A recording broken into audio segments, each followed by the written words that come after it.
All right, let's jump right into this explainer. Today, we're looking at the anatomy of a massive pivot, tracing the incredible evolution of Netflix. We're going to follow this company's journey from a scrappy little DVD mailing startup all the way to the global entertainment titan it is today. And honestly, this isn't just your standard business story. It is a total masterclass in disruption, in survival, and in the art of continuous reinvention that has literally changed how every single one of us consumes media. Let's see exactly how they ruthlessly cannibalize their own success just to stay ahead of the curve. So you've probably heard the legend, right? The famous myth of the $40 late fee. The story goes that co-founder Reed Hastings was so furious over getting dinged $40 for returning a VHS of Apollo 13 late to Blockbuster that he decided to start a rival company right on the spot. It is the perfect David and Goliath origin story, the wronged customer taking down the greedy corporate giant. It feels great, makes for fantastic press, but let's look at what actually happened. Well, actually, that's a classic corporate myth. It's a great underdog story for sure, but the reality is way more calculated and frankly a lot more impressive. Founders Reed Hastings and Marc Randolph were seasoned tech guys. They were methodically hunting for an e-commerce category they could just completely dominate. Looking at everything from pet food to surfboards, they actually brainstormed the movie rental idea while carpooling in California.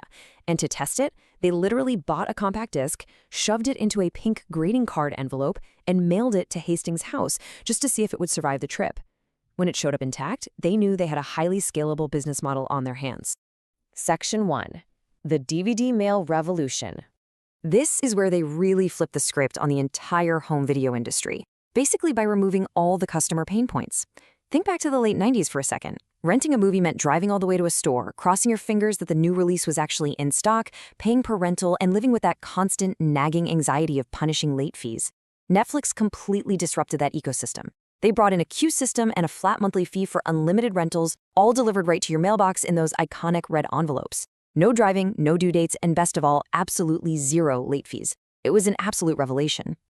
And this model was so wildly disruptive that it quickly caught the eye of another rising e-commerce star. Back in 1998, Jeff Bezos actually offered between $14 and $16 million to acquire Netflix. Now, co-founder Marc Randolph, he thought it was a pretty fair deal, especially if it meant avoiding a war with Amazon, which was already turning into a behemoth. But Hastings boldly turned the offer down on the plane ride home. He was dead set on the idea that they were building something way bigger, and he wanted to bet entirely on his own vision rather than cashing out early. But they didn't just turn down buyers, they actually got rejected themselves. Fast forward a bit to the year 2000. The dot-com bubble is bursting, Netflix is burning through a ton of cash to buy DVD inventory, and out of desperation, they offer to sell themselves to Blockbuster for $50 million. And Blockbuster? They notoriously laughed them right out of the boardroom in Dallas. They just did not see a niche mail-order business as a real threat. It's a decision that will go down in corporate history, one Blockbuster would deeply regret as they file for bankruptcy just a decade later. After that rejection, the speed of their ascent was just staggering. Founded in 1997, they launched the site in 1998 with 925 titles, which was basically every DVD available at the time. By 1999, they switched to that flat subscription model we talked about. And just 5 years in, they go public. In 2002, they IPO at $15 a share, raising $82.5 million. That wasn't just a payday, it was the critical capital they needed to build distribution centers, buy mountains of content, and fuel what was about to become their next company-defining pivot. Section 2. The pivot to streaming. The founders always knew physical DVDs wouldn't last forever, especially as broadband internet started becoming the standard. So just after delivering their 1 billionth DVD in 2007, literally at the absolute peak of their physical mailing success, they revolutionized media all over again by launching a digital streaming service originally called Watch Now. Think about how incredibly risky that was. They were fundamentally cannibalizing their own highly profitable business model, pulling focus from the mailings that made them famous to bet the entire farm on streaming video over the internet. But here's the thing. Getting people to stream a movie is one challenge. How do you keep them watching day after day? To make it truly addictive, they relied on a massive piece of tech called the Cinematch algorithm. They actually cared so much about predictive data that they offered a $1 million open prize to anyone who could improve their algorithm by just 10%. By analyzing everything, what you watch, when you pause, what you skip, they knew exactly what you wanted to watch next. It created this hyper-personalized experience that totally removed the friction of searching, keeping viewers permanently glued to the platform. Now, why does this matter? Well, streaming video to millions of homes requires unimaginable server power. In 2008, a catastrophic database corruption completely took down their DVD shipping operations for days. It was a huge wake-up call. They realized they couldn't rely on their own physical data centers anymore. So they made this drastic, industry-leading pivot to migrate their entire IT infrastructure over to Amazon Web Services, officially completing the Herculean shift in 2016. That crisis essentially forced them to build the most robust, scalable streaming backbone on the planet. Section 3. The Original Content Era. So, having mastered the tech and delivery, they hit another hard truth.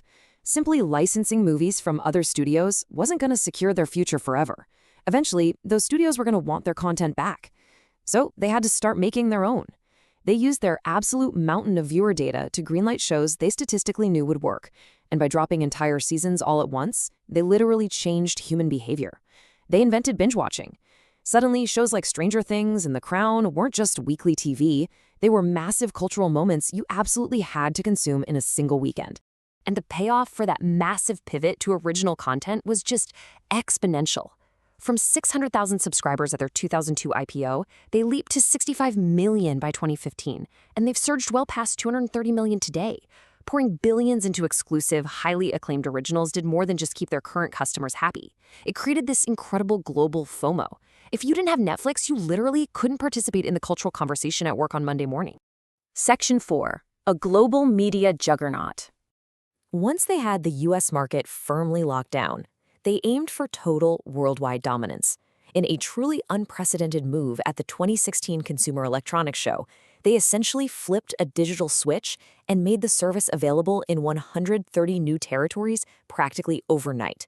It was a logistical marvel.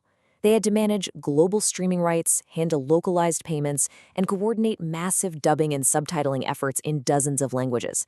In a single day, they transformed from an American tech disruptor into a completely borderless global network.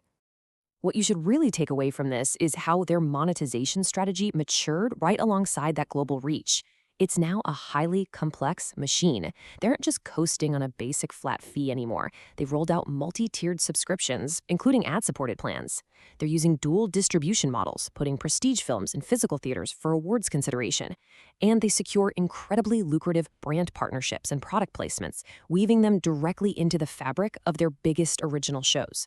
All of this built a truly staggering financial engine. By 2025, we are looking at an incredible $45.2 billion in annual revenue, with a market cap pushing $450 billion. They've completely shed their scrappy Silicon Valley startup roots to become one of the most powerful, influential, and profitable media companies in human history, easily standing toe-to-toe with century-old Hollywood legacy studios. Section 5. The future of Netflix. Okay, so we've seen them brilliantly tear down their own business models to survive in the past, right? From DVDs to streaming to originals. But what's the next big bet? Well, they're aggressively moving beyond just TV. They're currently ramping up huge spending in video games to try and capture even more of our daily screen time. They're pushing harder into traditional theatrical distribution.